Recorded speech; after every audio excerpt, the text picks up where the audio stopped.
So let's start with Sahil, because this is your great reporting. Walk us through the consternation within the Republican Party, Sahil. Hey, Anna. Well, these are uncharted waters for Republicans. Their leading presidential candidate is under federal indictment, facing criminal charges.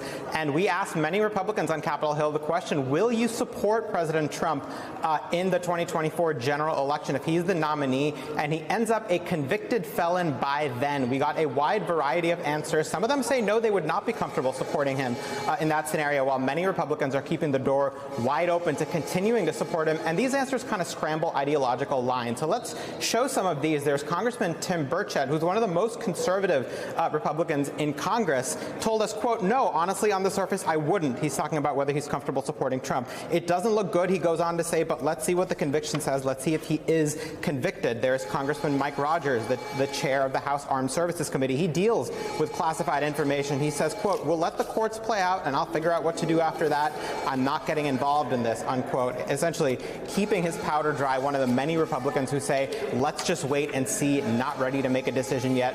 There are others like Congressman Byron Donalds of Florida. He has endorsed Trump for president. He is among the Republicans who say he doesn't really care what the courts say. He's going to look for himself, and he has to believe that the conviction is justified and legitimate, and he does not believe the current charges against former President Trump are justified and legitimate.